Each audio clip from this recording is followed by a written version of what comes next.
Hello friends, welcome to Career Pulse. ಕರ್ನಾಟಕದ ಉದ್ಯೋಗಾಕಾಂಕ್ಷಿಗಳಿಗೆ ಒಂದು ಸುವರ್ಣಾವಕಾಶ. CSC e governance service India limited ವತಿಯಿಂದ ಆಧಾರ್ ಸೂಪರ್ವೈಸರ್ ಅಥವಾ ಆಪರೇಟರ್ ಹುದ್ದೆಗಳಿಗೆ ಅರ್ಜಿಯನ್ನು ಕರೆಯಲಾಗಿದೆ. ಈ ಹುದ್ದೆಗಳು ಕಾಂಟ್ರಾಕ್ಟ್ ಆಧಾರದ ಮೇಲೆ, ಅಂದರೆ 1 ವರ್ಷದ ಅವಧಿಗೆ ಇರುತ್ತೆ. ಇವುಗಳನ್ನು ಆಧಾರ್ ಸೇವಾ ಕೇಂದ್ರಗಳಲ್ಲಿ ನೇಮಕಾತಿ ಮಾಡಲಾಗುತ್ತಿದೆ. ಅರ್ಜಿ ಸಲ್ಲಿಸಲು ಕೊನೆಯ ದಿನಾಂಕ 31 ಜನವರಿ 2026. ಅಂದರೆ ಸಮಯ ತುಂಬ ಕಡಿಮೆ ಇದೆ. ಈ ಕೂಡಲೇ ಅಪ್ಲೈ ಮಾಡಿ. ಭಾರತಾದ್ಯಂತ 282ಕ್ಕೂ ಹೆಚ್ಚು ಹುದ್ದೆಗಳಿಗೆ ಅರ್ಜಿಯನ್ನು ಕರೆಯಲಾಗಿದ್ದು, ಕರ್ನಾಟಕದಲ್ಲಿ ಒಟ್ಟು 10 ಜಿಲ್ಲೆಗಳಲ್ಲಿ ಅರ್ಜಿಯನ್ನು ಕರೆಯಲಾಗಿದೆ. ಜಿಲ್ಲೆಯಲ್ಲಿ ತಲಾ 1 ಹುದ್ದೆಗಳು ಖಾಲಿ ಇವೆ. ಯಾವೆಲ್ಲ ಜಿಲ್ಲೆಗಳಲ್ಲಿ ಹುದ್ದೆಗಳು ಖಾಲಿ ಇವೆ ಅಂತ ಈಗ ನೋಡೋಣ.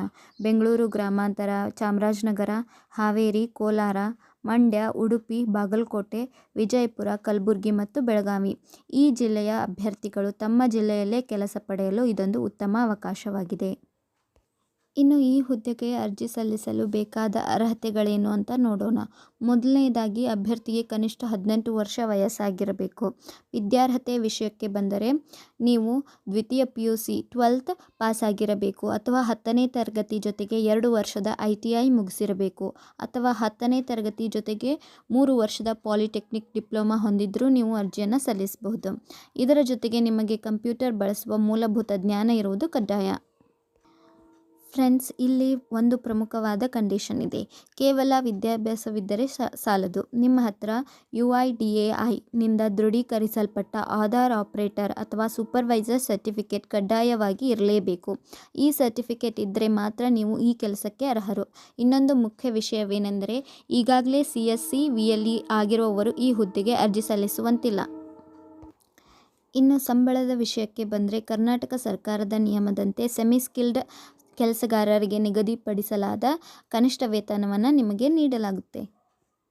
ಇನ್ನು ನಿಮಗೆಲ್ಲ ಕಾಡುತ್ತಿರುವ ಮುಖ್ಯ ಪ್ರಶ್ನೆ ಅಂದರೆ, ಈ ಆಧಾರ್ ಸೂಪರ್ವೈಸರ್ ಸರ್ಟಿಫಿಕೇಟ್ ಪಡೆಯುವುದು ಹೇಗೆ? ಇದರ ಸ್ಟೆಪ್ಸ್ ಇಲ್ಲಿದೆ, ದಯವಿಟ್ಟು ಗಮನವಿಟ್ಟು ಕೇಳಿ.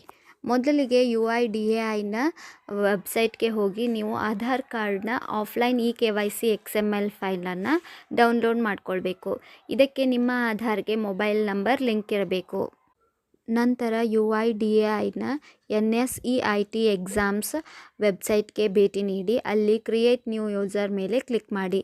ನೀವು ಡೌನ್ಲೋಡ್ ಮಾಡಿದ XML ಫೈಲನ್ನು ರಿಜಿಸ್ಟರ್ ಮಾಡಿಕೊಳ್ಬೇಕು. ನಂತರ ರಿಜಿಸ್ಟ್ರೇಷನ್ ಆದಮೇಲೆ ಎಕ್ಸಾಮಿನೇಷನ್ ಫೀಸನ್ನು ಕಟ್ಟಬೇಕು. ಇದು ಸುಮಾರು 470 ರೂಪಾಯಿಗಳಿರುತ್ತೆ. ಇದನ್ನು ಆನ್ಲೈನ್ ಮೂಲಕವೇ ಪಾವತಿ ಮಾಡಬೇಕು. ಫೀಸ್ ಕಟ್ಟಿದ ಮೇಲೆ ನಿಮ್ಮ ಹತ್ತಿರದ ಎಕ್ಸಾಮ್ ಸೆಂಟರ್, ಪರೀಕ್ಷಾ ಕೇಂದ್ರವನ್ನು ಮತ್ತು ದಿನಾಂಕವನ್ನು ನೀವೇ ಆಯ್ಕೆ ಮಾಡಿಕೊಳ್ಳಬಹುದು. ಸಾಮಾನ್ಯವಾಗಿ ಎಲ್ಲ ಜಿಲ್ಲಾ ಕೇಂದ್ರಗಳಲ್ಲಿ NSEIT ಸೆಂಟರ್ ಇರುತ್ತೆ. ಇನ್ನು ನಿಗದಿಪಡಿಸಿದ ದಿನದಂದು ಸೆಂಟರ್ಗೆ ಹೋಗಿ ಆನ್ಲೈನ್ ಪರೀಕ್ಷೆ ಬರೆಯಬೇಕು. ಇದು ಮಲ್ಟಿಪಲ್ ಚಾಯ್ಸ್ ಪ್ರಶ್ನೆಗಳಾಗಿರುತ್ತೆ. ನೀವು ಪರೀಕ್ಷೆಯಲ್ಲಿ ಪಾಸ್ ಆದ ತಕ್ಷಣ ನಿಮಗೆ ಸರ್ಟಿಫಿಕೇಟ್ ಅಲ್ಲೇ ಸಿಗುತ್ತೆ. ಈ ಪರೀಕ್ಷೆಗೆ ಮೊದಲು elearning.uidai.government.in ವೆಬ್ಸೈಟ್ಗೆ ಹೋಗಿ ಸ್ಟಡಿ ಮಟೀರಿಯಲ್ ಕೂಡ ಅಲ್ಲಿ ನಿಮಗೆ ಸಿಗುತ್ತೆ. ನಾನು ಈ ಎಲ್ಲ ವೆಬ್ಸೈಟ್ಗಳ ಲಿಂಕ್ಗಳನ್ನು ಡಿಸ್ಕ್ರಿಪ್ಷನ್ನಲ್ಲಿ ನೀಡಿರ್ತೀನಿ.